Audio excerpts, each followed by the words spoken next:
संस्कृत कक्षा में आप सभी बच्चों का स्वागत है। आज हम लोग चौथा चैप्टर शिशु लालनम का अध्ययन और अध्यापन कर रहे हैं।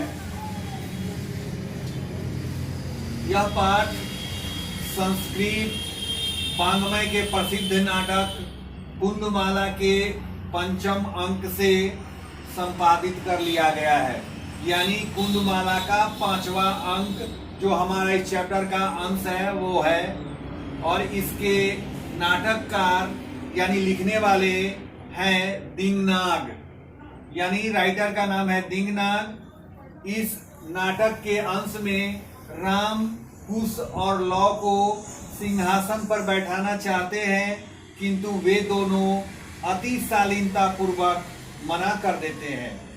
सिंहासन पर बैठे हुए राम कुश और लौ के सुंदरता से आकृष्ट होकर उन्हें अपनी गोद में बैठा लेते हैं और बहुत ही आनंदित होते हैं। पाठ में शिशु स्नेह का अत्यंत मनोरम और मनोहर वर्णन किया गया है।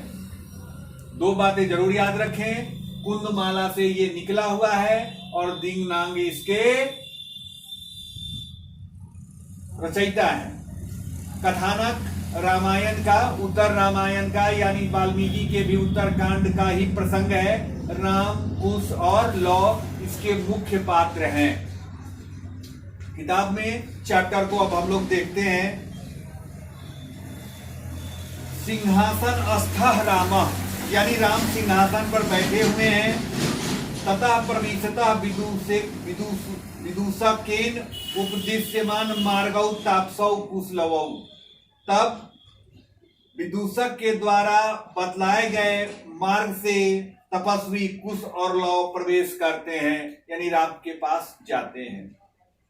विदूषक इता इता आर्यौ, हे दोनों आर्य इधर से जाइए, यहां से आइए। कुशलवौ, कुश और लौ। रामम उपसृत्य प्रणम्य च, राम के पास जाकर और प्रणाम करके। अपि कुशलम महाराजस्य, क्या महाराज की कुशलता है, यानी महाराज कुशल हैं, अच्छे हैं, इन दोनों ने पूछा।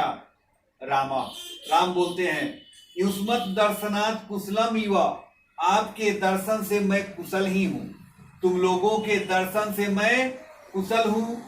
भवतो किम वयम अत्र कुशल प्रश्नस्य भाजनम एव, क्या आप लोग यहाँ मुझसे केवल कुशलता ही पूछ सकते हैं, न पुनः अतिथि जन समुचितस्य कंठाश्लेषस्य, क्या प्रिय अतिथि के आगमन के समय जैसे उनसे गले लगा जाता है, क्या आप लोग मुझसे गले नहीं लगेंगे, ऐसा उनका भाव है।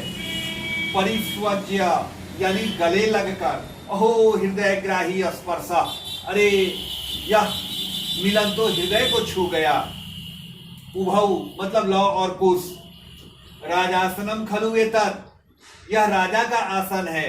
न युक्तम अध्यासितुम, यह हम लोगों के बैठने के लिए नहीं है, अर्थात यह हम लोगों के बैठने के लिए उपयुक्त स्थान नहीं है।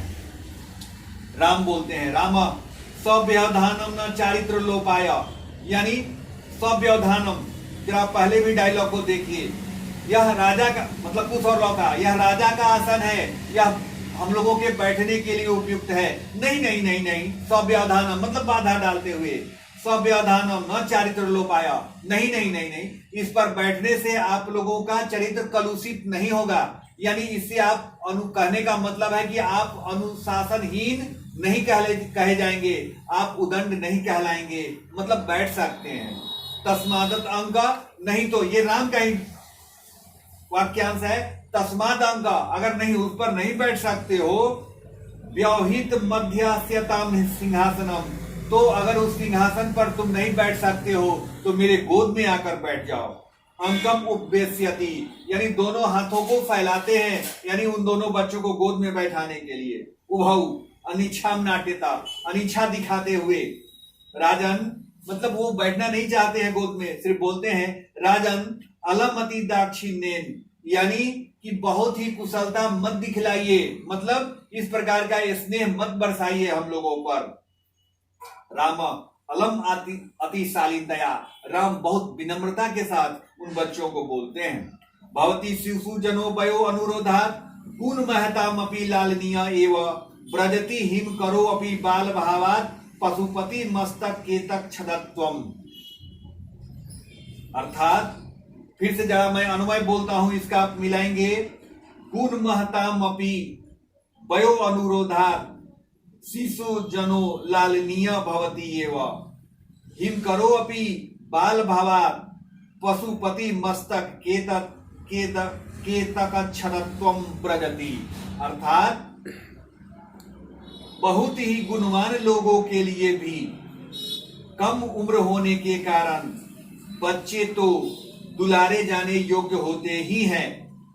ठीक वैसे ही जैसे चंद्रमा भी बच्चा होने के कारण ही भगवान शंकर के मस्तक पर केवड़े के फूल से बने हुए आभूषण के समान सुशोभित होते हैं। फिर से एक बार, बहुत गुणवान लोगों के लिए भी उम्र कम होने के कारण बच्चे तो दुलारे होते ही हैं। चंद्रमा भी बच्चा होने के कारण ही शंकर के मस्तक पर केवड़े के फूल से बने हुए चूड़ामणि के समान सुशोभित होते ही हैं। धन्यवाद। अब बाकी कल